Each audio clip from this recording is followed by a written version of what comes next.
Thank you to our local programming sponsors.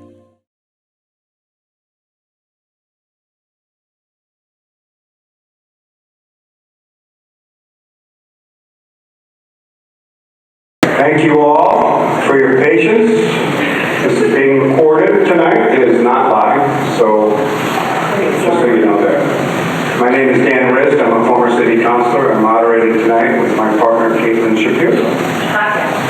Gotcha.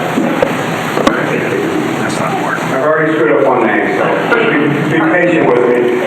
I want to thank all of these candidates for running. Public service sometimes is not. It's thankless sometimes, and your courage to run is appreciated by the city of Easthampton. I want to ask everybody in the room right now, take a minute to find your cell phone and please silence it. It's disturbing when a candidate's trying to answer and a cell phone goes off. As a matter of introduction, I want to tell the audience, the people watching, about the questions. The questions asked this evening were submitted by the public. The questions were ranked in order, first by the frequency with which they were asked, and secondly by the date of submission. The candidates were supplied with all of the questions in advance and will be given 90 seconds for each response. Now we'll start off with pre-written bios by each of the candidates. Gotcha. And we'll begin with Bonnie Atkins. Bonnie Atkins is a social worker in Easthampton who works with individuals and families. She is a consultant to Trans Health and to Mana's Soup Kitchen and Drop-In Center. Prior to being a social worker, Bonnie ran a human service agency that was responsible for moving the oldest residents from Belchertown State School into the community and developed plans to meet their needs while overseeing state funding, supporting services, and supervising 24-hour staffing in residences. She has lived here since 2006 as a homeowner and had previously been a renter here. A fierce advocate for and a product of public education, Bonnie was raised by a single mother who was also a fourth grade public school teacher. Her mother always said that public education is at the root of our democracy, and Bonnie fully agrees. Bonnie has expertise working with suicidal teens and ran a treatment program for them during the COVID pandemic.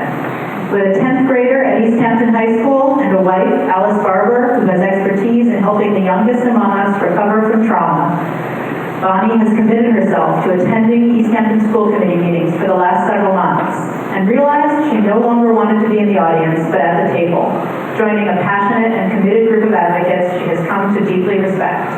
Bonnie was a member of the Maple School Council when her now teen was in elementary school and is an active participant in Music Boosters, and most recently attended the Western Massachusetts People's Forum on Graduation Readiness, a project of the Citizens for Public Schools, Franklin County continuing the political revolution, and the Massachusetts Teachers Association. Bonnie, can you wave?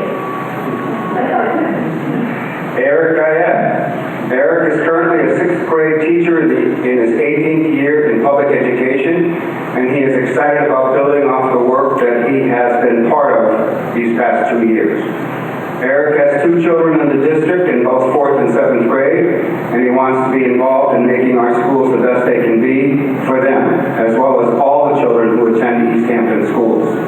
One accomplishment he is proud of from his first term is working with his colleagues and making sure that the process of hiring our new superintendent was patient, clear, and above all, transparent.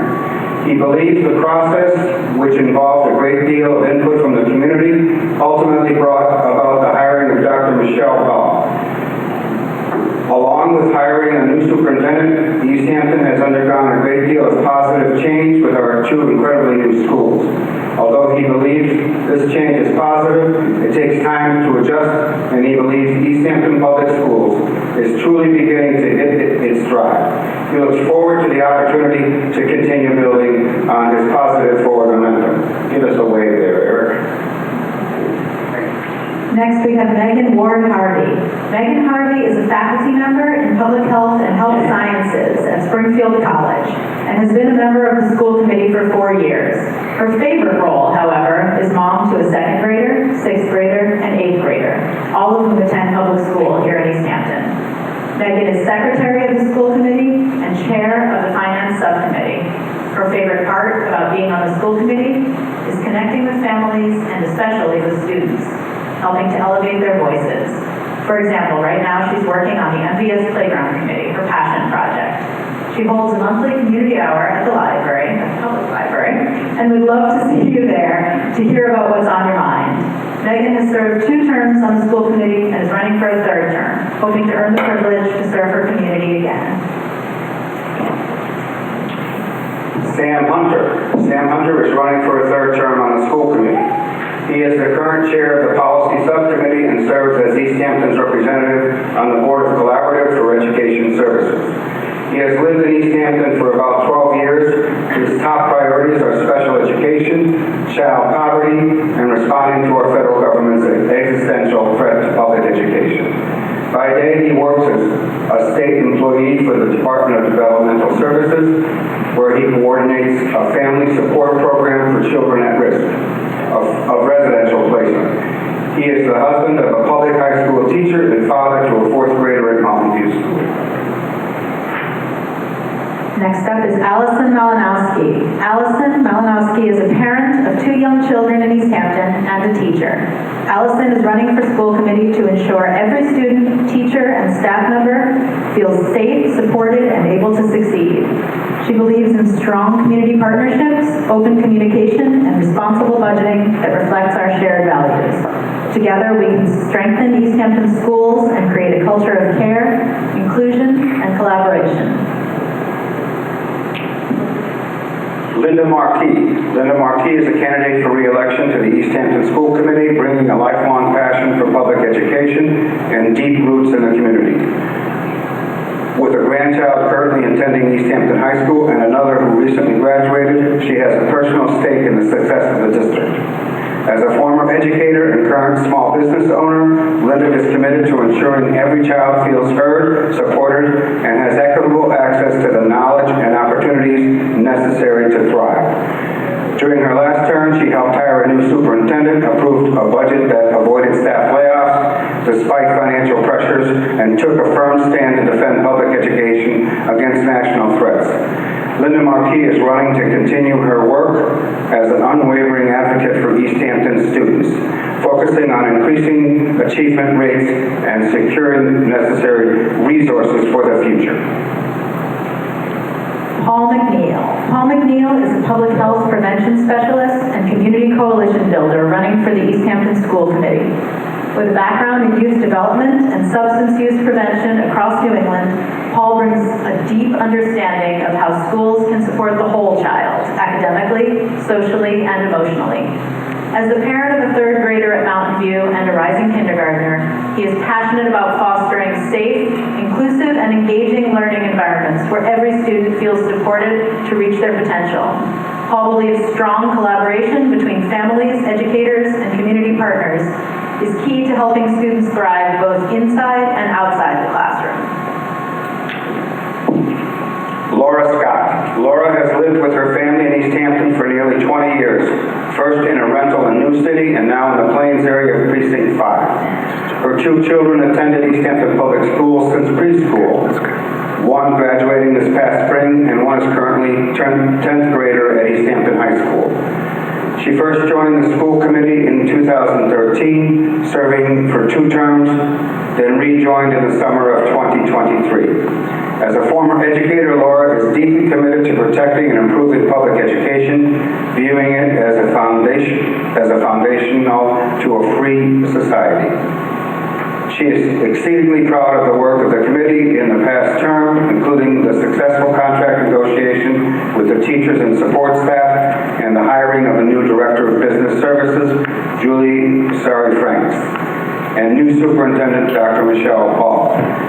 If re-elected, she is looking forward to continuing important work on behalf of Easthampton Public Schools. We'll now start with the questions. Patrick, if you would. I would. I also would just like to say thank you to Laura for putting this forum and the other forums together. So, I really All right, so the first question, and we're going to run down the line. Jonathan has the time cards. Be mindful. Is 1, if elected, what will your top priorities be and why? Start with you, Lon. have to do it. Good evening. I want to thank Laura Scott, Easthampton Media, our moderators, Katya Shapiro and Dan Rist. I thank our audience for being here live and welcome those who will be watching this recording tomorrow.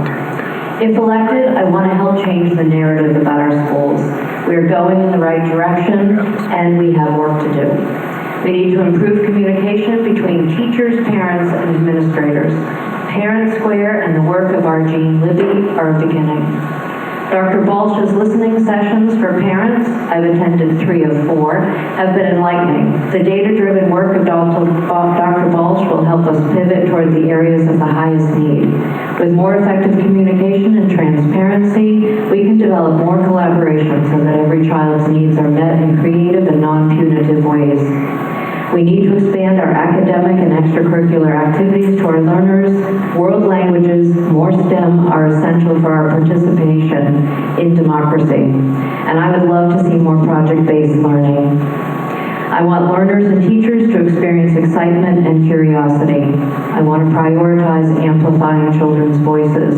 We need to follow their lead with our well-informed, educated selves and encourage them to be all of themselves.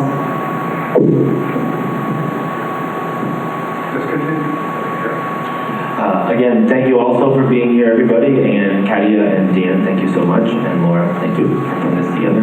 My top priority would be working with Dr. Balch. When I ran for my first term, a big motivator was being a part of hiring our new superintendent.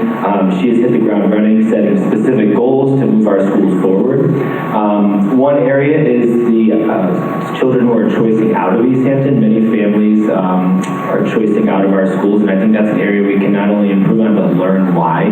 I've heard stories from families about why they've left our school, and I've heard similar stories from people who have choiced out or choicing back in.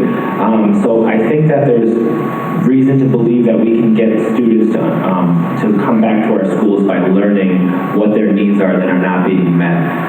I know teachers in charter schools, public schools, private schools, and the reality is that all schools are facing similar challenges. I think often families find out the grass isn't always greener, and I think we can really bring about change in our school to bring those families back. I see it a lot in youth sports with my own children, where there's somewhat of a divide, where kids in their own community don't know other kids, and I'd like to find a way to strengthen our community by bringing those families in so that we can grow ultimately as one city of Easthampton. Yeah, we're just going right now. Just wanted to start with thank you to our moderators and to Laura Scott for putting this together, and just say how pleased I am to be sitting up here with this group of candidates running for school committee. I think we are in a really great place in this city, that we have so much interest in school committee and so many great candidates. I have a couple of things on my mind as I think about priorities for the next term, and trying to narrow it down. I have 2 main ones that I want to talk about. One is developing and working on a strategic plan for our district. Our last strategic plan is not old, but older, and it's time to go back to the community, get back to parents, hear from students. What are people thinking about? What are the values in our community? Just making sure that we are staying aligned with the values of our community. And that ties into the second priority, possibly the most priority, the biggest priority we have, which is that we have an upcoming challenging budget season again. And as the chair of the finance subcommittee, that's my top priority, figuring out how exactly we're going to advocate for every dollar, continuing to build strong relationships with our city council members and our mayor to adequately fund our schools. This is a tough landscape. We're facing some opposition and some difficulty in budgets getting cut all over the country, but I'm looking forward to fighting for at least level services, and then looking forward to smart and efficient growth in our district. Hello, everybody. Thank you to the organizers of this event and the moderators for having us here. My name is Sam Hunter. I'm running for my 3rd term on school committee, my 2nd contingent term. I was originally served in 2017, and then I took some time off to raise a toddler. My 3 top issues are special education. We've got 32% of our kids eligible for special education services, which is a pretty high percentage. especially when you look at kind of neighboring districts and the state as a whole, where it's a little bit closer to 25%. And I'll talk more about that later. Alleviating child poverty. 54.9% of our students are considered high needs, which is some combination of low income English language learners and special education. And part of that is ensuring that we continue to access year-round free meals and improving our transportation as well as a part of this. And then also fighting existential threats to public education that we're facing from the federal government at this time. The Trump admin has essentially shut down the federal Department of Education. We actually sued the Trump administration back in February, the first time this happened, and we won. And that was an incredibly amazing experience to be a part of, and it's still in the works, it's still continuing. But I think it's really important for everybody at every level to be standing up and saying, we believe in public education. I believe that if we can survive the next 10 years, the public education will survive another 200. Hi everyone, just want to echo everyone's sentiment and thank all of the folks who were involved in organizing this and taking the time to do that and to sit up here with everybody is really inspiring. My name is Allison Malinowski, and I'm running for my first term on school committee. And my priorities align with a lot of my colleagues, but some things that stand out to me as really important and relevant are strengthening special education, including timely services, manageable caseloads, clear communication with families. Parent Square was one step in the positive direction with that, and I'm looking forward to talking more later about how I can see that increasing that. Continuing to build inclusive, safe schools where every student, educator, and staff member feels valued and supported. The threats that students face in schools in terms of their public education and their ability to be themselves is very real. And bringing that to the table, acknowledging it, and making sure that our students have space to not only survive, but thrive is incredibly important to me. With that involves making sure our budget is aligned in funding our classroom needs. I know it's tricky and easier said than done, but we have a creative group of people and the state can help us, I think, in some ways, working together to ensure that our students get their needs met. Hello everyone, I'm Linda Markey. I'm running for my second term on school committee. And I just want to say that I want to echo everyone that this is a great forum. It's always good to be able to have opportunities to speak with the candidates, to listen to our ideas. And thank you to the moderators for being here tonight. Thank you, Laura. With that being said, I just want to say that our number one top priority has to be that we deal with perhaps crisis that's coming in terms of losing funding. We must protect our students from that impact, and we must make sure that we continue to provide the services that they now have. That's our first priority here. It says maintaining essential student services and programs. And we must look at every line item on the budget to make sure that we are able to continue to put those resources into the classroom where it's most valuable. I was on the policy committee my first year and on the finance committee the second year, and I'm very proud of the fact that we were able to pass a level services budget and had 0 layoffs. And so that's very important. I also want to talk about transparent and thoughtful communication. I believe that the listening sessions by Dr. Balch have been very informative, and I'm looking forward to seeing what comes out of those. Those will be presented at the January school committee meeting, and we hope to really be able to make the changes necessary. Thanks for coming out, everyone. I wanted to first say how impressed I've been the last couple of years with the sitting school committee members, Megan, Sam, Linda, Laura. You've been through so much. The last round of hiring for the superintendent was a horrendous experience for this community in all the wrong ways. So we're so excited that you're sticking with it and that you're still here showing up for our children with pride and with care. So I want to join that energy and keep that momentum going. I want to keep building on the good work that's already happening in Easthampton. My priorities center on expanding learning opportunities, supporting our educators, and ensuring that every student feels seen, heard, and valued for exactly who they are. I would love to grow world language and STEAM program opportunities, support hands-on experiential learning, some innovative learning, outside the box thinking. That's kind of my old-fashioned way of approaching education. I also believe deeply in creating inclusive and welcoming schools where BIPOC, LGBTQIA+, and neurodivergent students, families, and staff feel truly celebrated and supported. Strong communication and partnerships are key to that. Jean Libby's in the house.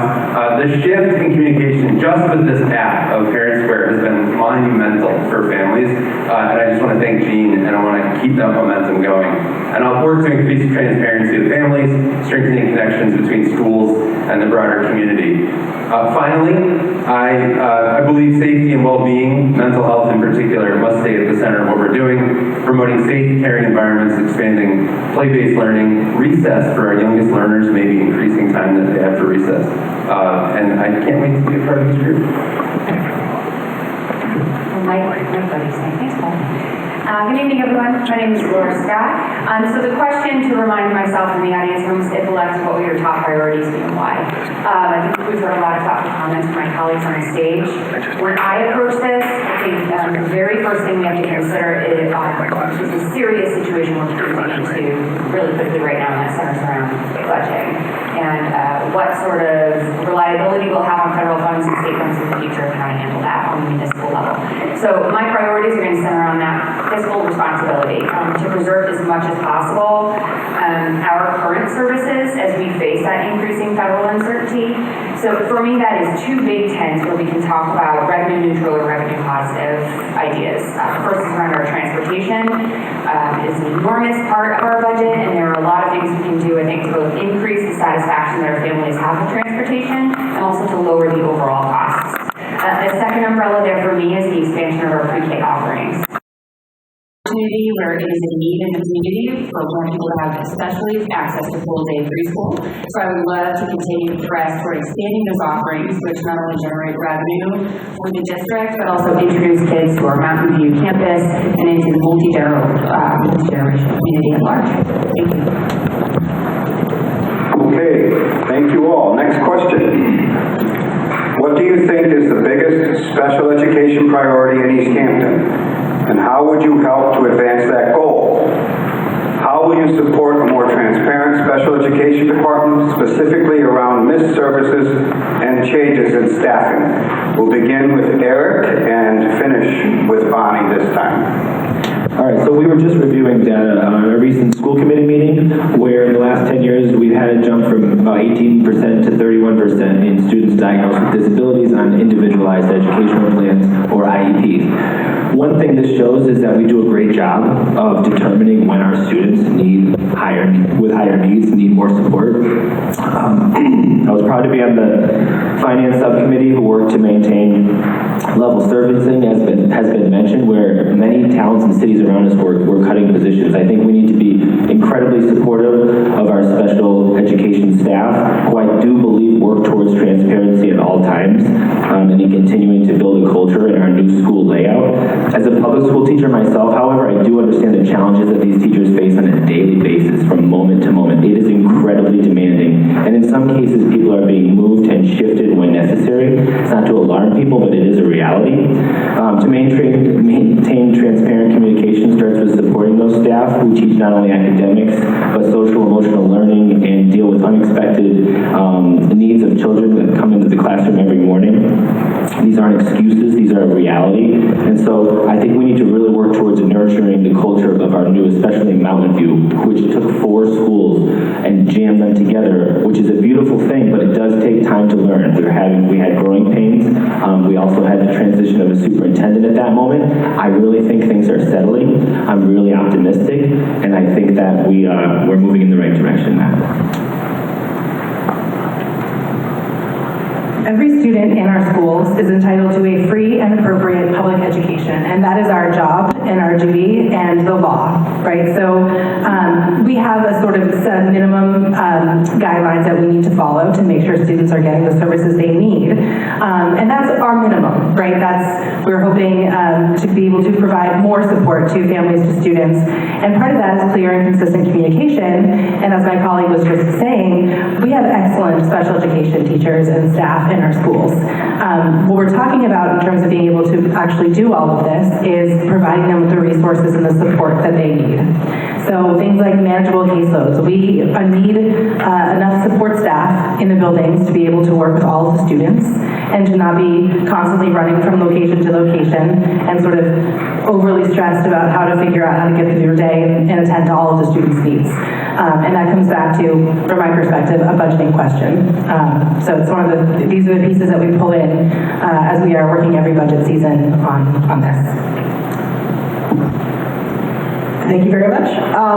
So when we talk about special education, I always want folks to remember that special education is not a department. It's a framework by which we approach the entire school community. So the inclusion of kids with disabilities and kids who are neurodivergent into every aspect of the life of our school, not just our classrooms, but also our school dances and our sports and our extracurriculars and our language program.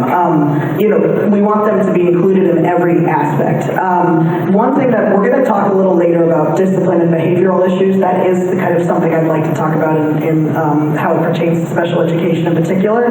But I think one thing that we've been working on is developing specialized programs in middle and high school in particular that are attractive to our community, but also to our surrounding communities, particularly for transition age students who might be 18 to 22 and still are entitled to public education.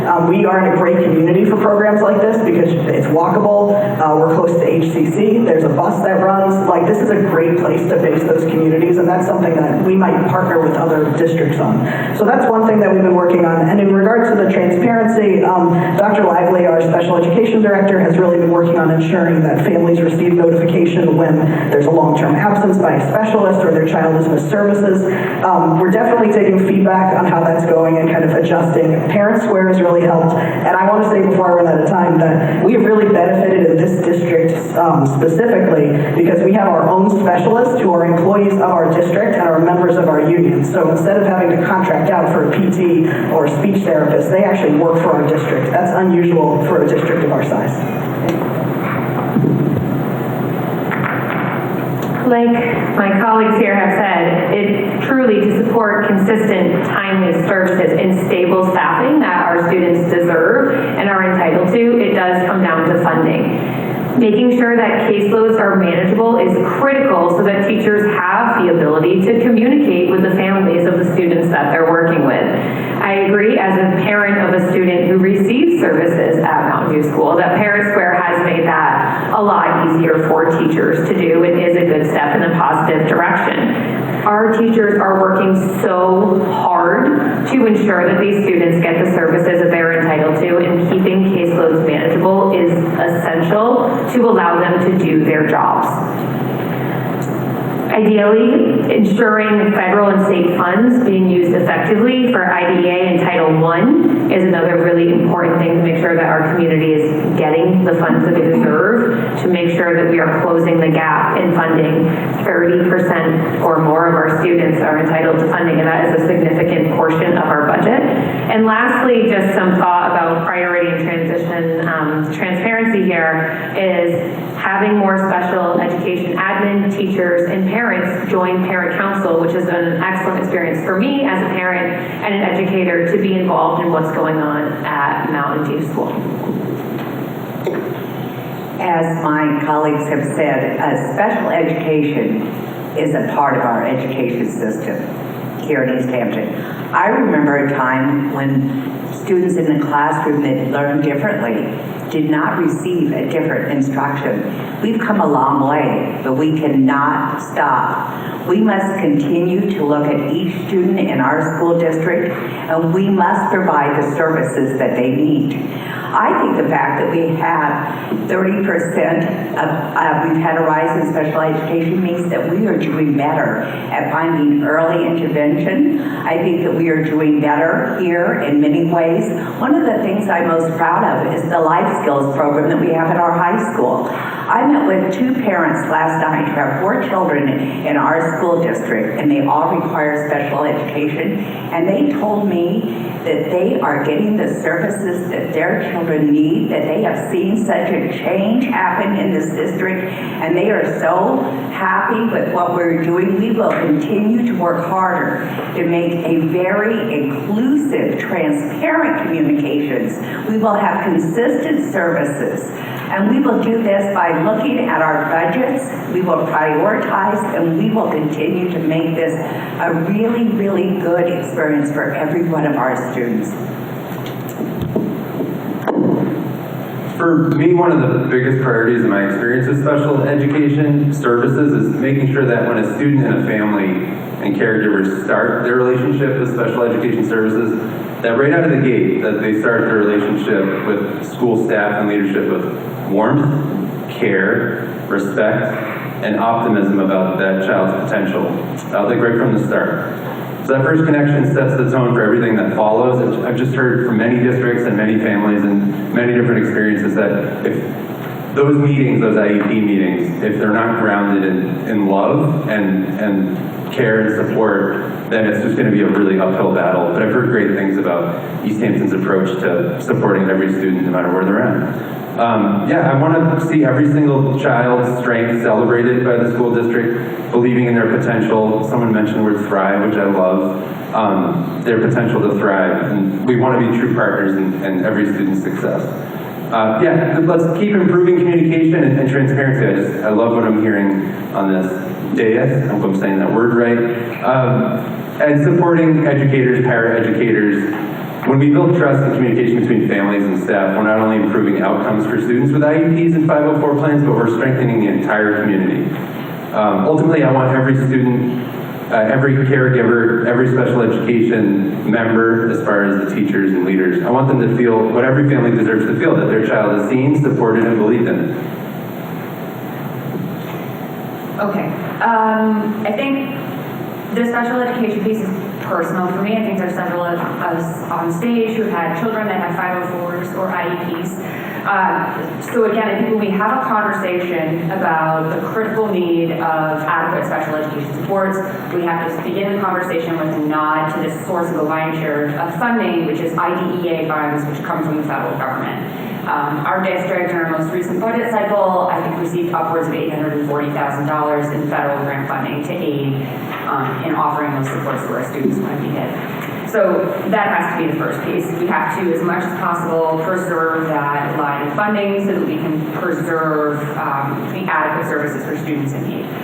I think then there's a two-pronged approach to really continue to refine and improve the way that we deliver those services. The first would be continuing this work on the consistency of service. I think that there are certain grade levels and pockets where it's delivered really effectively and communicated well, and there are others where there are gaps and it is less consistent. I think that has to be looked through and ironed out, and there has to be a higher level of consistency and communication around that. And that second piece is that communicating with families so that we're better able to anticipate children whose needs are rising, students whose needs are falling, and able to better predict 1, 2, 3 years out what their needs might be, where they'll fall, and how best to deliver those services. And all of that falls under the umbrella where the goal there is the highest level of inclusion possible. Much like the life skills program that some of my colleagues have referenced, we do that really well. We need to continue to perfect it. I'm going to be echoing what many have said already. We have quite a confident crowd up here about special education. I think one of the most pressing issues for special ed here and in other districts is an authentic collaboration for the benefit of meeting children's needs. The process should not be contentious and divisive. We should not be like trying to grab for the crumbs that are there. We need the money to support the services. But this also requires deep listening and validating of parents, of teachers, and administrators. In my work as a school consultant, I was often tasked with helping the entire system work together while understanding that parents, teachers, and learners are all incredibly vulnerable in a process that challenges all of our resources, internally and externally. When we find ways to come together for the reason we are here, our children, we become stronger and are more able to attend to everyone. Transparency in terms of what services are needed and what services have been missed has to be at the forefront of moving forward. Parents and caregivers should be able to trust that we're doing exactly what we've said we will do, without exception. I've sat in on many IEP and 504 meetings personally and professionally. We all have to strive to do better. I know that Dr. Balch and our special education director are planning a listening session for families with children with disabilities. All of the information is in Parent Square. Thank you. I just want to thank you all for adhering to our timekeeping, and just note that we may not make it through all the questions, so if you feel like using less than your allotted 90 seconds, we may get to more questions. With that in mind, Megan is going to lead us off on question 3, which is, what is your perspective on the behavioral challenges in our schools and how our teachers and students can be best supported for a safe learning environment? How will you deal with teachers who are facing more expectations and a lack of resources? This is a big question. I wish I had more than 90 seconds for this one, which is the opposite of what you just said. But what comes to mind as I'm thinking about answering this question, as I'm preparing for today, is the role of the school committee and thinking clearly about what school committee members can do and what's in the purview of school committee and what's not. Right? School committee members are able to impact policy level, budget, and hiring and firing of a superintendent. And that's how all of the change through school committee happens. That doesn't mean there's no influence on something like discipline that happens, in any particular building, but it does mean that the school committee is not involved in dictating or spelling out how procedure happens.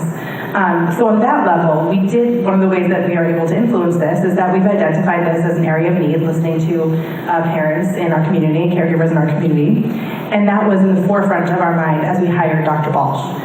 And that's one of the things that she was able to speak very clearly to in her approach to discipline and sort of the fair, just, equitable approach.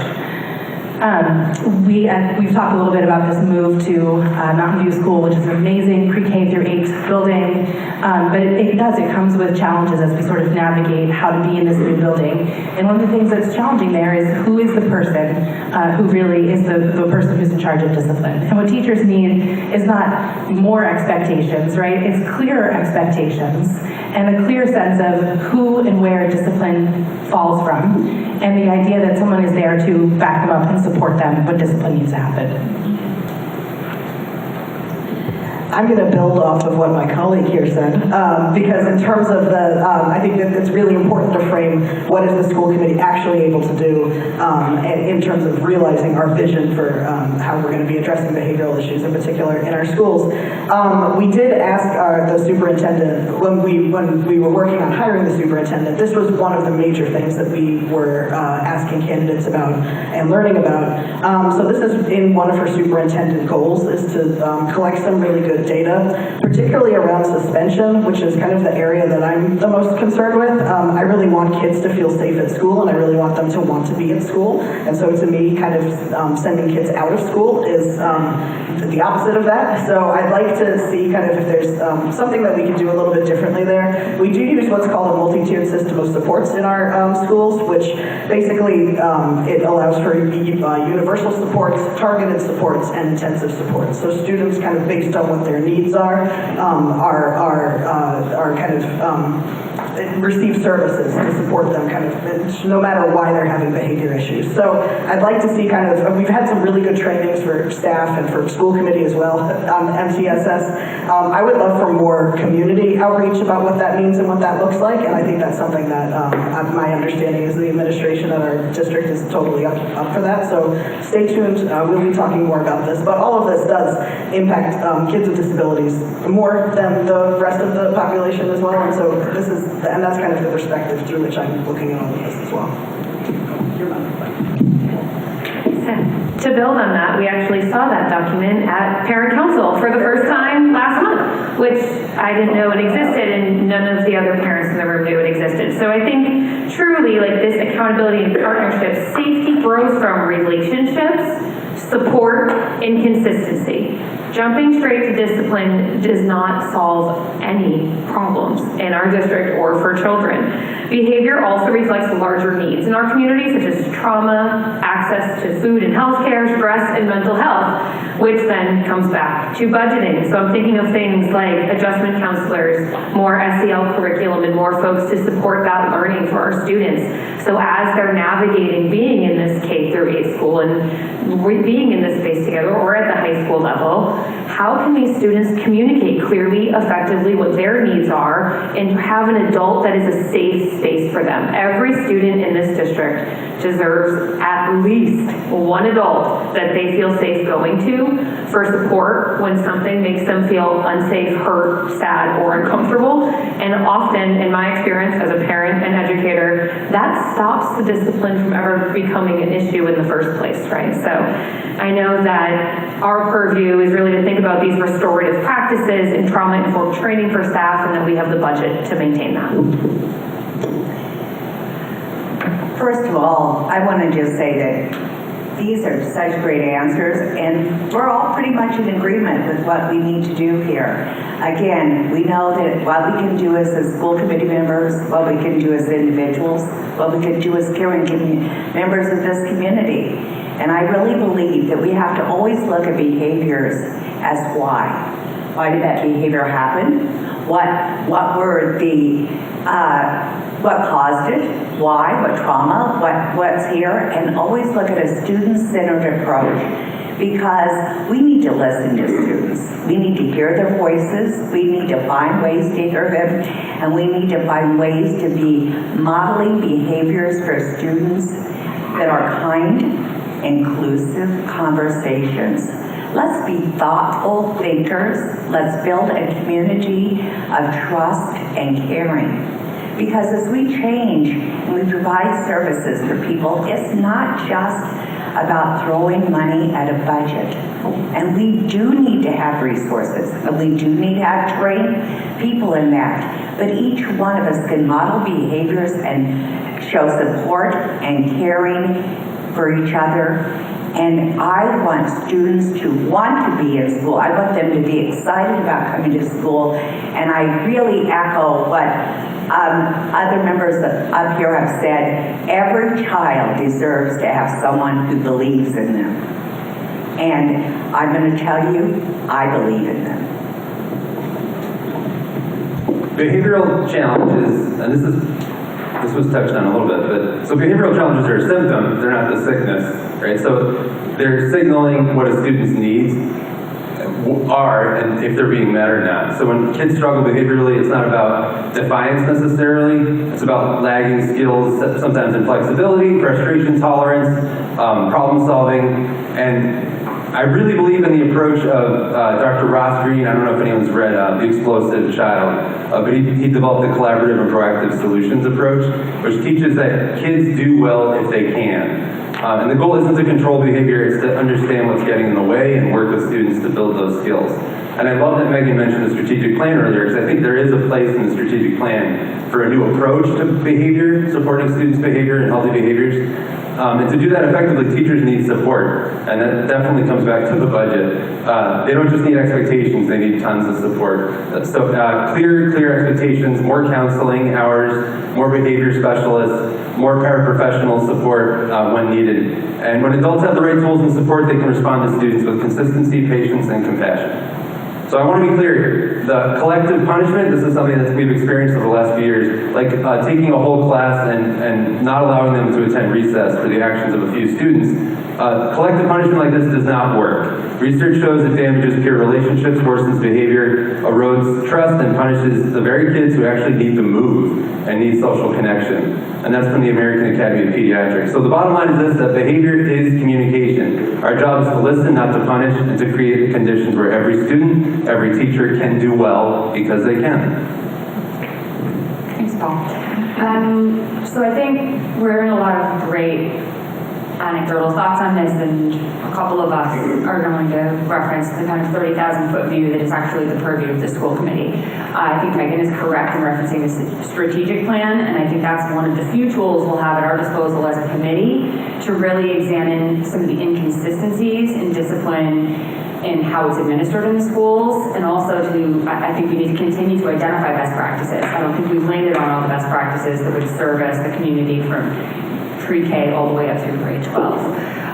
My proposal would be to take part of that strategic plan, and we've got to continue to build relationships with some of these stakeholder communities. So that includes the teachers union. So we are now starting to have regular quarterly meetings with the teachers to hear from them firsthand What are the issues that you're seeing, and what do those look like across grade levels? Students themselves, Dr. Balch is a pioneer of outreach, and so we are beginning a series of surveys for students, for their families and caregivers. Support organizations like the PTO, the school council, Can Do, boosters clubs. All of this can aid us too in rallying together additional resources that could be something of a temporary Band-Aid in some classrooms to get us small amounts of free resources to aid in teachers' ability to reach every student where they are as we try to build out our budget to accommodate larger, more expensive positions like additional guidance counselors, digital therapists, etc. So that would be my approach. I love this question. This has often been my work in schools, families, and agencies. My training in dialectical behavior therapy has helped me understand that behavior is all about communication. When any of us engage in behaviors that disrupt our environment, we're trying to do something. Sometimes we're trying to let people know we have an unmet need. Sometimes we have strong emotions. Sometimes we want to connect or escape. Sometimes we're trying to find a way back into our own skin when we feel overloaded. The constellation of needs comes together in a classroom, and we're not always clear about what is trying to be communicated. Teachers have their own set of communication styles, which interacts with students' communication styles. Teachers are also trying to communicate. We need to learn how to listen to them differently. When it's smooth and collaborative, we all sigh with relief. When it's not smooth, it's less likely we want to see the behavior. A learning environment that is physically safe needs to include thoughtful analysis. We all engage in it. We need to go beyond the manifest content here and look deeper. When we have enough resources, we might have time and energy to look deeper, but even when we don't, it is our job still to look deeper. I think this is possible when we're looking at individual learners in the context of classrooms. Teachers need to have the support of solid, positive supervision and consultation to help them see interactions differently. Teachers are facing incredible challenges, and we need to find constructive ways to support them, not just with a training or two, but with ongoing coaching.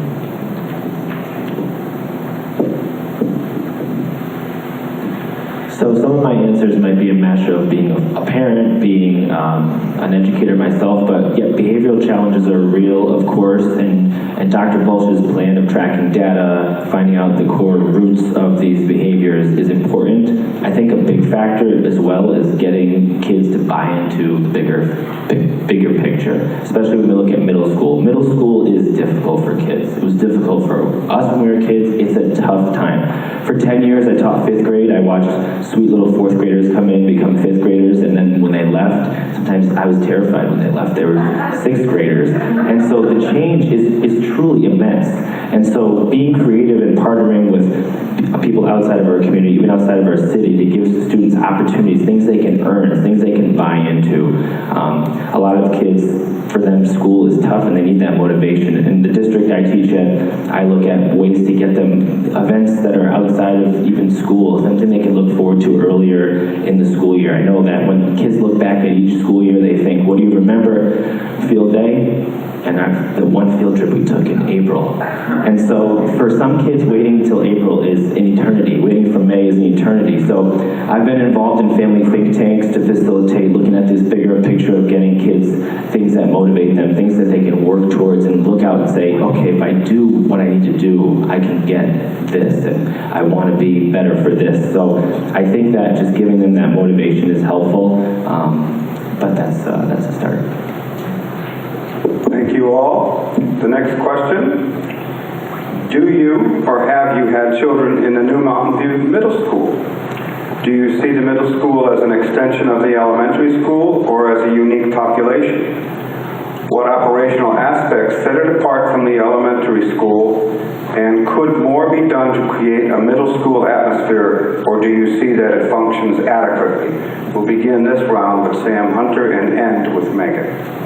I'm glad to get to start this one. I have a 4th grader who will be a middle schooler. If I'm reelected, he'll be a middle schooler by the end of this term. So he'll be starting 5th grade next year and then 6th grade the following year. So I'm about to go through it with you all. Middle school, as we were just saying, it coincides with a really really challenging developmental stage. It's deeply uncomfortable for the child. It's uncomfortable for everybody around the child. And it's also really necessary. They have to do this so that they can become people as they adults. They are people. They have to become adults. This is part of the process, and we just kind of have to bear with them. Some of the things they're learning are, who am I? What can I do? What do I have control over? What happens when I regret something that I did? Is that an accident, or is that something I regret? Like, this is something that I'm working on with my own son right now. The kids need a lot more opportunities to have a say into what their lives look like, and they need scaffolding to understand the consequences of their actions. And so that's where I think it's difficult in a school environment. Some kids need more scaffolding, some kids need more space, and some kids just need to learn that this is what happens when you have made that particular choice. I think that strong leadership and shared values really help all of our staff anchor the work that they're doing together. I will say, I think we've made a lot of improvements in middle school. I think that it's an area where I'd like to see more improvement. I think we're heading in that direction, and I'm looking forward to seeing where we go. So one of the things we talked about last year pretty extensively on parent council was a lot of miscommunication and understanding between that transition between upper elementary school and middle school. Suddenly there's homework and multiple teachers and a rotating schedule, and you have a locker in a different space, and it's a lot. So one of the things that we came up with as a team in parent council was transition days where parents and students could then drop in, and changing the style from what it used to be. I believe it used to be just for the students, and then they opened it up to families as well. One thing that I also suggested in that meeting from my own experience in my classroom, I also teach middle school, so this is a close to home subject for me, is making sure that everything is consistent across grade level and classroom. So that way parents aren't left guessing, this teacher does homework on this, and this teacher does homework on that. So policy around homework assignments are all in Parent Square or Google Classroom, whatever is decided, right? That consistency is the scaffolding and structure. These are transitioning kids who are eager for independence but need the support. So to go back to the question, do I think it's a unique population or an extension? It's both. They need the loveys and the hand-holding, but they also need the space to flourish, to taste that independence and get ready to step into being what I call the big kid world. Well, let's talk about middle school. It's like there's been a series of movies and books and everything, because it's a tough, tough time. But it's an exciting time for kids. This is the bridge. This is from the bridge from when they're in elementary school, and we have a lot of this, and then we go into high school. And we know that middle schoolers, they want their independence. They want to find a sense of belonging, and they want a little more responsibility. So how do we do that? Well, we do that by trying to look at the different ways that they can have that. I have heard from the parents that this transition needs to happen, and we need to find ways that the parents know what's happening, and we need to fully support these students. And by doing things like having them kind of maybe go in when they're fifth graders, or when they're coming and finding out more about what it's like to be in middle school. Maybe we can have other programs like that can help it. I know that they love to have clubs. I know that they like to have more say and their voices heard a little bit more. We have our middle school advocate now who comes to school committee and sits right next to us and tells us how they feel, and this is important. Their voices are very important. So I think that we can really look at ways that we can help that culture build and change in middle school. And I think a lot of this is because we went from having the small neighborhood schools, we combined them all in this big school, and we're still kind of working out how that's all going to be, but I'm really excited about that future. I do not have a middle schooler. I did teach English in middle school, and was made well aware that middle school is a unique and tricky time. Students, they're not really little anymore, but they're not quite ready for high school either. And Mountain View Middle School deserves to be seen, I believe, as its own distinct community, with programming, supports, and a culture that reflects that key developmental stage. I think it means if we can increase leadership opportunities, project-based learning, Project-based learning is what we do as adults all the time. A strong sense of belonging, I think, is really important in that middle school era in their lives. I'd love to see expanded peer mentoring, so working with younger elementary kids once they get to middle school, so it really shows middle schoolers how important they are as mentors and role models. And ultimately, we should ensure that our policies and resources reflect the unique needs of early adolescents and not treat middle schoolers as an extension of elementary years. And these are formative years for their identity and confidence and connection, and with the right environment, I think Mountain View can help students truly flourish and thrive. Okay, I think we're about to touch on, this is my favorite question, that we're about to touch on one of the biggest unforeseen consequences that came after we built our brand new school, which I was an enormous champion of. I think was the right decision, but I think the largest cost we paid when we made that transition was that we lost the middle school identity. Here's what I propose. I think that we need a full 2-year ad hoc committee. And so what that means is you would take some members of school committee, some teachers, parents, students, stakeholders from across the city. You create a committee. You spend 2 years with the task of reimagining the middle school experience. There are a million things that I think we need to do 1,000% better at differentiated instruction, a broader scope of topics that they are learning. If there is one population of students that is not a monolith, it is middle school students. The focus, I think, is actually less on consistency and more on differentiation. And to broaden those horizons however possible, and of course there will be budgetary constraints, hence the ad hoc idea, and continuing to foster these relationships with the senior center, the library, the PTO, the school council, to boosters. We already run programming. We have great, for example, We the People kids in the high school who could help to shepherd a pilot program to bring that down to middle school levels. That is one of dozens of examples of ways that we could become absolutely revolutionary in how we deliver public education to kids in grades 6 through 8.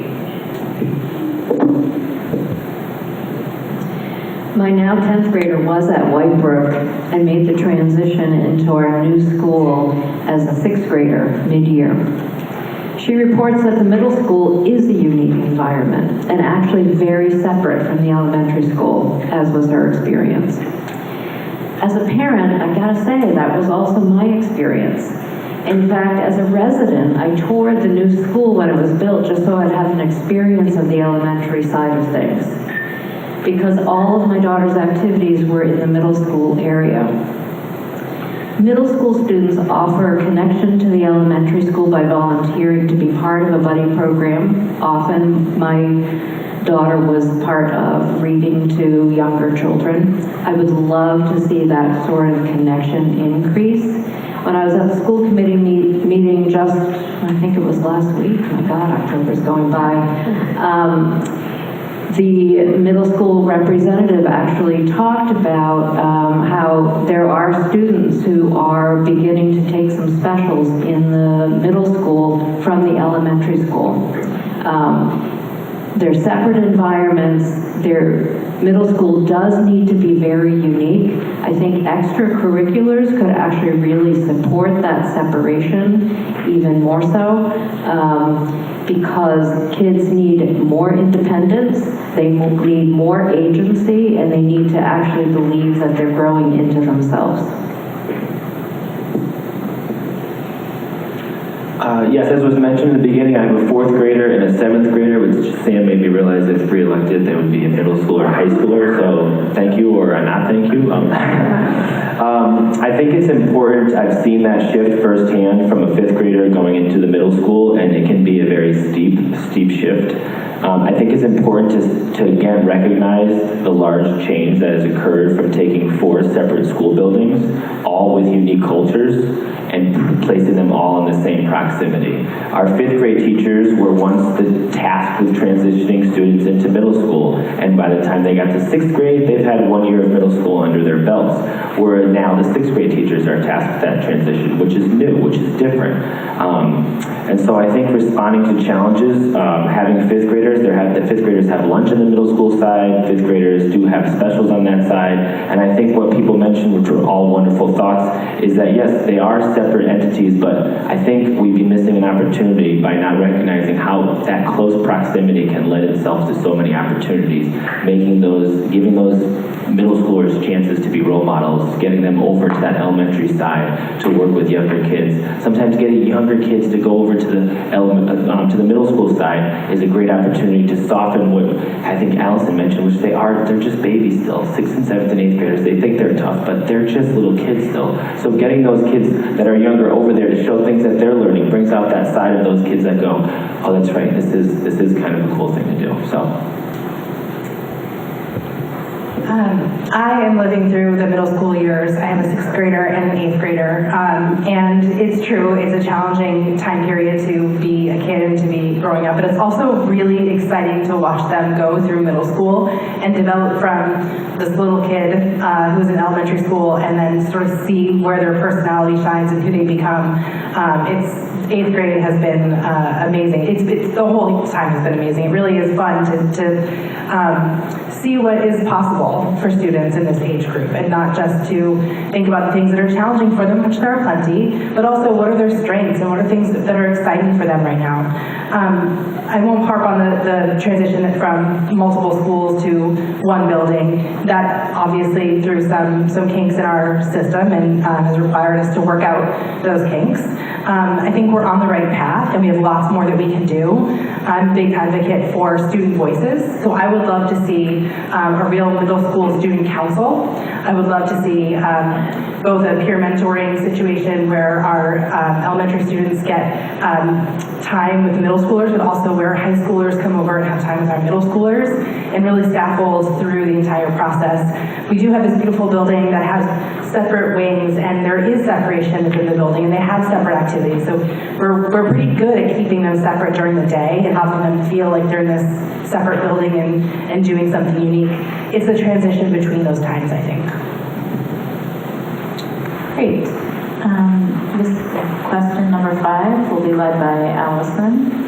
And the question is, the Massachusetts State Senate passed a bill that would enact policies ensuring phone-free school days for all students in Massachusetts.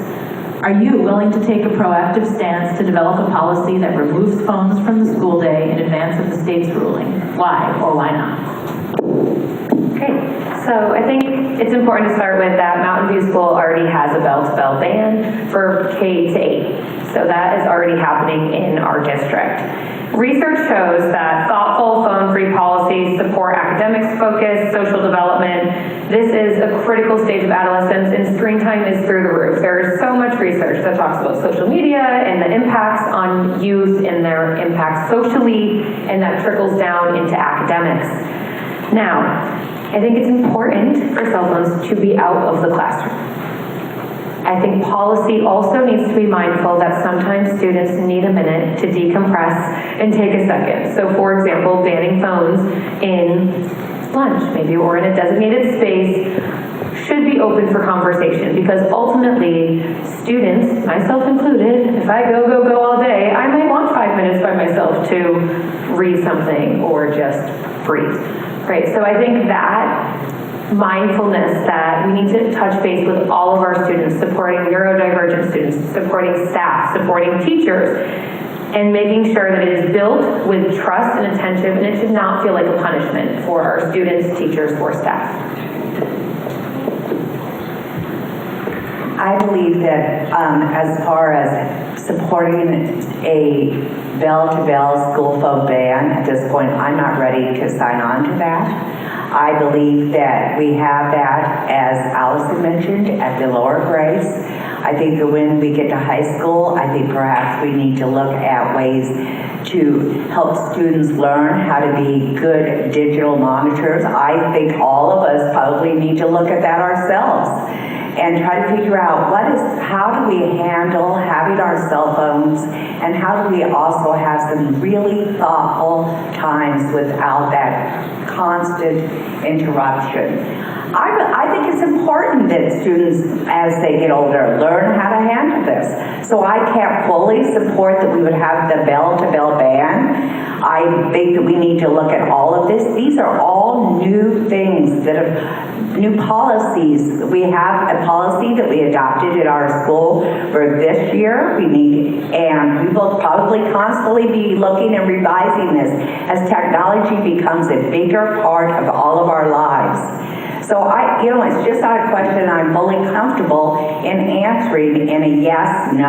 I don't have all the answers, but I intend to work collectively and collaboratively with the school committee to try to set policy that is equitable for everyone, no matter what their needs are.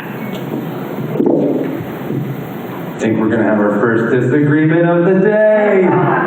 I support moving toward a phone-free school day all the way up to 12th grade, but it has to be in a way that includes student and family input. So the data is actually pretty clear. So even when phones are in backpacks or lockers, students' attention is still divided, so they're anticipating use of that phone in class. And teachers also end up managing the collection of these phones, violations. It's just an enormous headache. It interrupts instruction, it can strain relationships, and schools that have adopted true bell-to-bell, phone-free school policies where devices are stored all day, they report less distraction, better engagement, even improved mental health. So locally, only 1 in 4 schools, according to SPIFFy data in Hampshire County, Franklin, North Quabbin, 1 in 4 schools has adopted those policies, but more and more are adopting them every year. Students in those schools say that they feel safer, more connected, more focused, and it's not just about academics. Schools where kids, they learn vital social skills in hallways, cafeterias,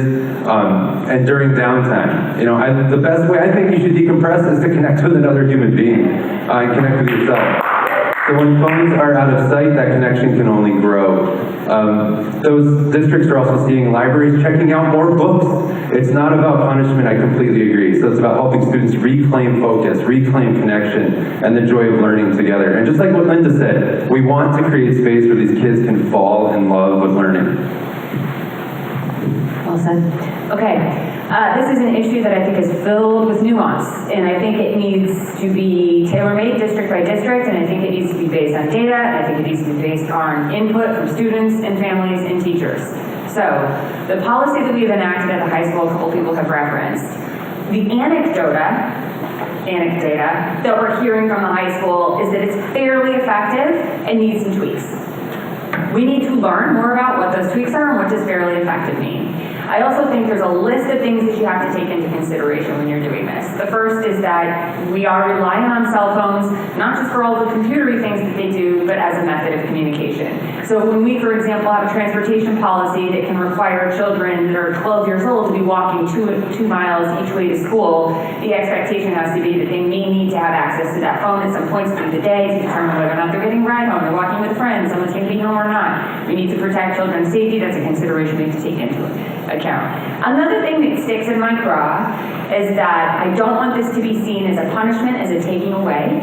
Abstinence is never really an effective form of education, so I think the removal has to be in partnership with the replacement. For example, access to print media, longer recess time, something along those lines to provide more equitable and preferable activities for students to engage in. I think I'm going to leave it there because we have 6 more people to go. I am definitely in favor of working on a policy to enact phone-free school days in advance of the state's ruling. While we already have a no phones policy in effect, I think we can strengthen it with the support of students and teachers. When I first heard about the bell-to-bell proposals for no phones, I will admit, despite many assumptions that I would jump on board immediately, I did not. I have also been a psychotherapist who has been texted by a suicidal student when they were in a school bathroom. I have had to think hard and less reactively to a no phone use policy.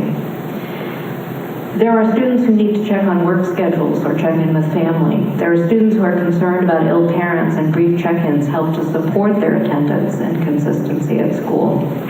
There are also parents, I am one of them, who text to ask about pickup plans or remind kids about appointments. I know we can make no phones work, and we all have to be ready to do things differently. In my professional life, I've worked with other districts to make certain 504s and IEPs contain information about getting students to their adjustment counselors and accessing phones only when needed and supported by a professional. I would rather have students have real conversation and have them work with employers, family, and school personnel to meet the needs for communication. Many students have phones, and they do not need to use them during key instructional hours.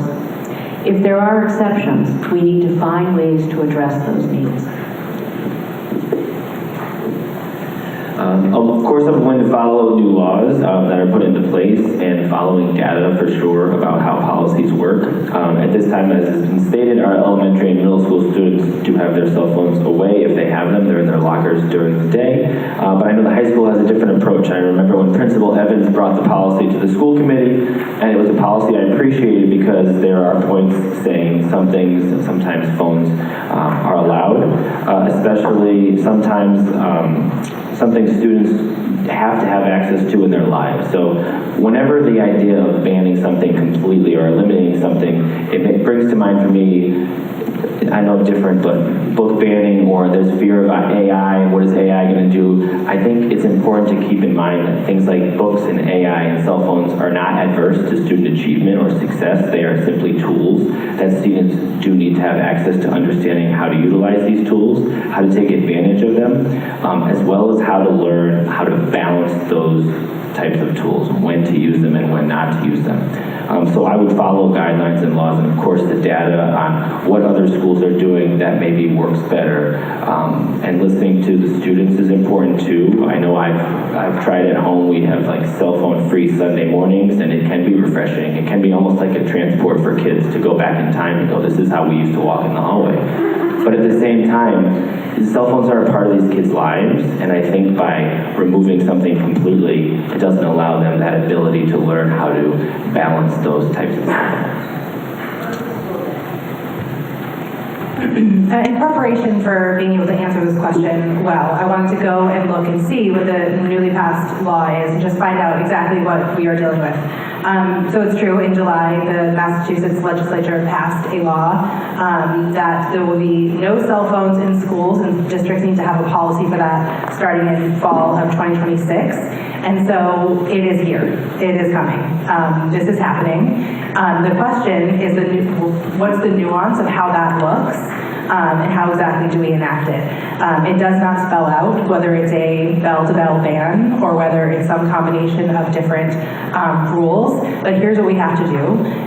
Starting with the news committee that is seated in January, the policy committee, led by our fearless chair, or whoever is chairing the committee in January, needs to start working on this immediately, right? And it's going to require student input, teacher, educator, staff input, administrative input, and especially researching other locations, not just in Massachusetts, but across the country, that have enacted bans like this, and how it looks and how it works, and start looking for best practices. So I'm the chair of the policy subcommittee, and the question is, will I support passing a policy now in advance of the one that the Senate has decided that we have to pass?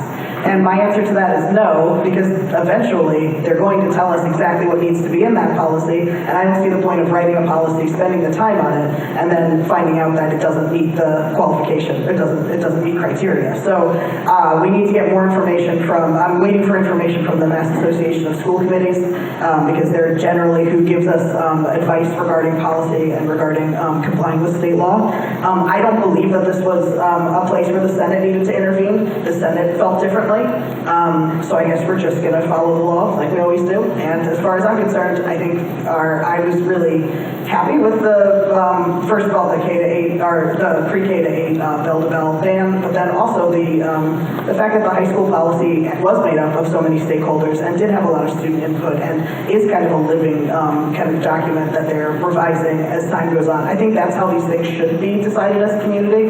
I'm disappointed that we don't get to do that here. Thank you, candidates.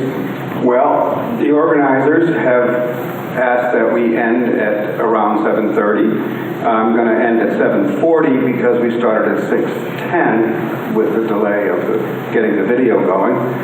So we're going to jump right. We only got 5 of the 10 questions, but they were good questions. And as we were told, the questions were ranked in order by first by the frequency.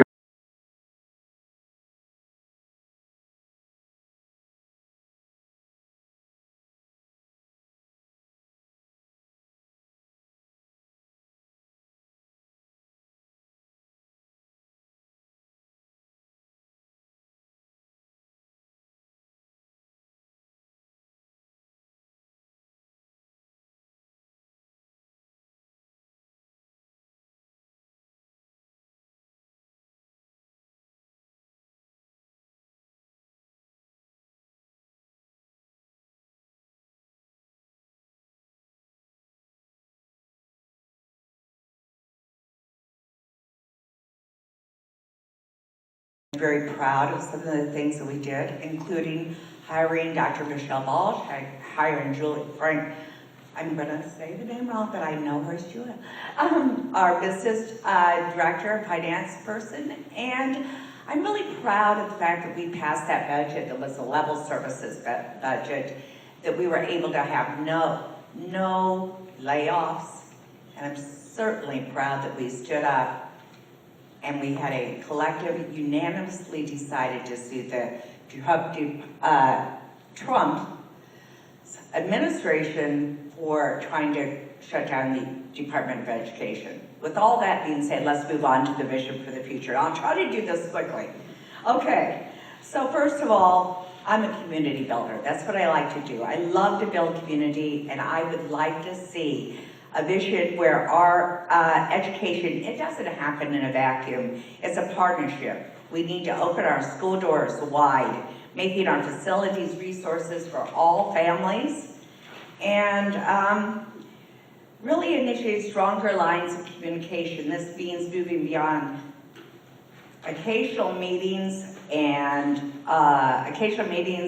to sustain collaborative projects where parents, local businesses, residents are all true partners in educating our children. We must actively seek increased opportunities for our students' voices to be included. They are stakeholders and they are innovators, and we will empower them through partnerships with, I say, e-media, local businesses. Let's look at our community and let's see where we can build on more opportunities for our students. I can see students being producers of content. I see them having student-run digital news organizations, and that give them real-world experience and build critical thinking skills. Linda, your time, I'm sorry, Linda, you're going over time. We need to move on. Thank you. Okay. My vision for Easthampton schools is pretty simple. So I want every child to love coming to school. I want them to feel safe, supported, and I want them to feel inspired to learn. So every student should feel that they belong in EPS, and every educator should feel supported when they show up for work. Every family should feel connected. That vision grows from my experience as a parent and my belief in the power of public education. Our schools are the heart of our community, places that prepare our kids not just for tests, but for life. So after 3 years in our district, I've seen what happens when families leave for smaller charter schools or private schools and seeking potentially a more student-centered learning experience.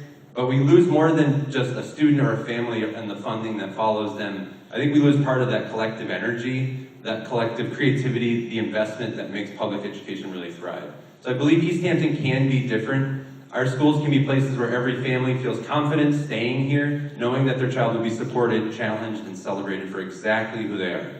So right now we have an incredible momentum. We have a brand new K-8 building, a brilliant superintendent, I believe, who has vision and energy. And there's an opportunity to welcome new voices to the school committee, ready to meet that moment. And I'm running to help make Easthampton public schools even warmer, even more inclusive, even more connected, where students, families, and staff, especially those who identify as BIPOC, LGBTQIA+, or neurodivergent, to experience true belonging and support.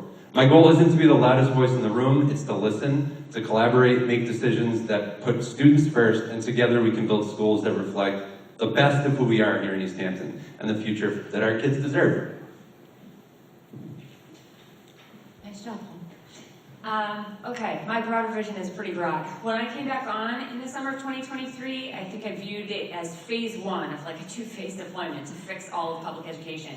And that phase one was we need a superintendent. We've had a budget crisis 2 years in a row. We got to get the mayor back on the team. We've got to get this level of service in place. We accomplished all of that. And what we're left with is not a perfect situation. It is a situation that always needs to be continuing to improve. So I think we've heard a lot tonight. I've talked a lot tonight about we have to get back to the basics now. We have the buildings, we have the staff, we have the leadership. Now we have to go back and tear it all down. Strategic plan, look at it from the beginning. How does our current charter support or not our public schools? Take a second look at that. Continue our policies. We are reviewing over 500 policies, I believe we have on the books. We are continuing to slog through and update policies and continuing to, with the leadership of Dr. Balch, really talk to all these independent groups of stakeholders and laser focus in what is actually going on from their perspectives and how do we build those collaborations to put the city all back together with the school as its heart, which I think is when we're all most successful. This school is going to be the center point of the community, and we want to continue to foster those relationships so that everyone has the best outcomes moving forward, and we save public education.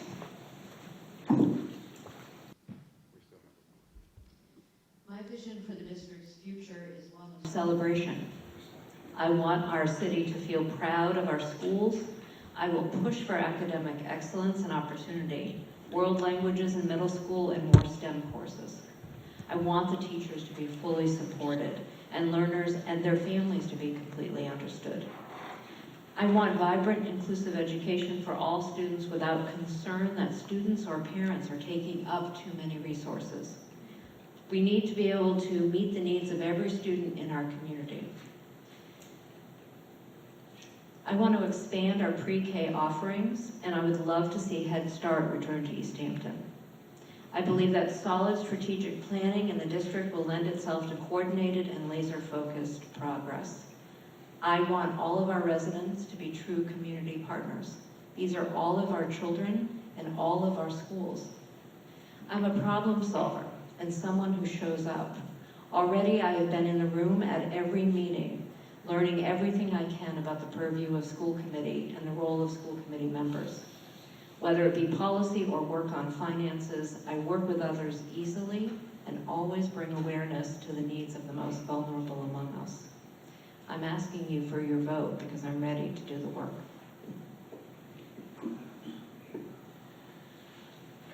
So I agree with everything that's been said, which is very, very hopeful, and I'm really excited about this opportunity, but I'm also just excited with all these 8 people that are up here, that our schools are in a good position right now moving forward.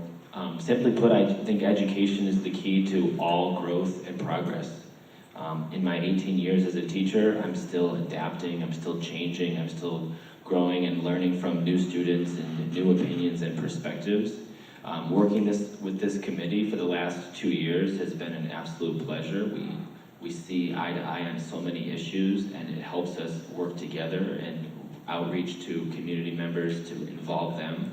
I'm proud of us for bringing in student voices as much as we have, especially working with the subcommittee for policy on enacting change and making sure we hear from the kids and what they feel is important.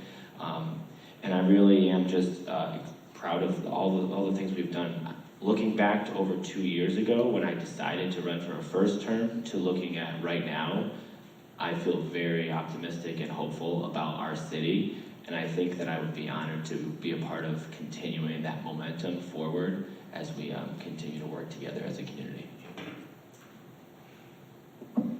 Easthampton is a really special place. I love the saying that we are a little city with a big heart, and I think that is especially true in our schools.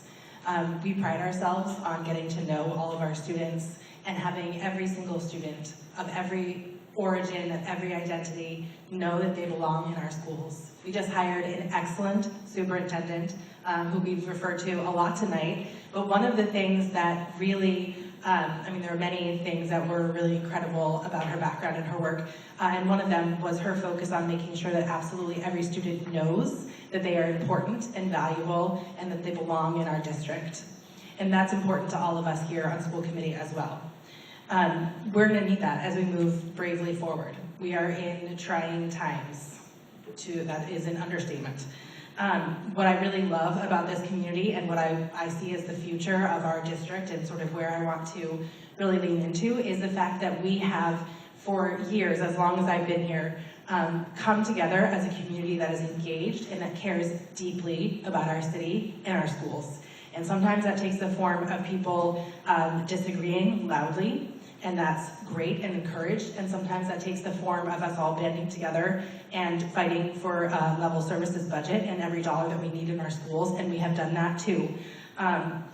Our job in the coming years is to protect this community, to insulate this community from the challenges we are going to be facing. And they are going to be many, and we can do it because we're going to do it together. Thank you. I first served on school committee in 2017, and I was reviewing some of those documents to prepare for tonight, just to sort of remind myself of what it looked like then. And I'm just like really amazed by how much this district has grown in the last 10 years, and how much I've grown as well. And it feels really cheesy, but I'm just like, we've like really grown up together in a weird way. And I appreciate the opportunity to have been so involved and to have come back to school committee again. I think my hopes for the district going forward is that we remain a safe haven for LGBTQ families and teachers. This is there's families from all over the country looking for districts like this right now, and I want them to come here and feel safe here. I want us to become a leader in inclusive special education, inclusive community-based special education. I see us definitely moving in that direction. And I want to, this is a little wonkier, I want to review and update all of our 500 policies. I've been working on it, but it's a slog and it's taking a long time. I appreciate everybody bearing with us as we do this. But I want to make sure that we've got, kind of everything is all kind of like set up, everything is compliant, we're meeting all the expectations and beyond. And I appreciate that you all might give me a chance to keep doing that. To start, I just want to thank everybody for your time here, to our moderators and for eMedia, et cetera, and all of you. I'm so inspired and thankful to be sitting on a stage with people who genuinely care about our city and our students, including my own children. So just thank you all for that. In terms of my vision for Easthampton, inclusive, well-resourced, transparent schools that reflect our values. I think about going to my daughter's kindergarten class last year and watching them try the pea leaves in the garden. It's something so little. But all of those 5 and 6-year-olds ran right up, and my daughter does not eat peas, but she did, right, in that moment. And having something so beautiful in our community, those moments, those pockets of community building and real life experience is what our city is built on. And that is what I want to see more of. Also, prioritizing, continuing strong special education, open communication, resisting harmful federal cuts and interference that undermines public education and the safety of our students. Lastly, when we lead with care, transparency, and inclusion, we create schools where everybody can thrive. Thank you. There's never enough time. I know we didn't get to some questions. Feel free to respond as publicly as you wish to any of them in any other context. I know you prepared deeply. Can I get a round of applause for this crew of awesome workers?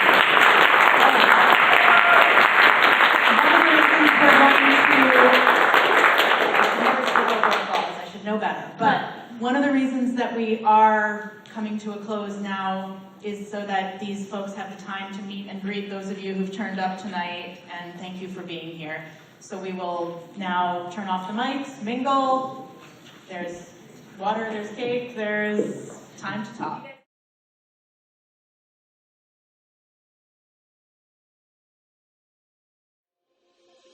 Thank you to our local programming sponsors.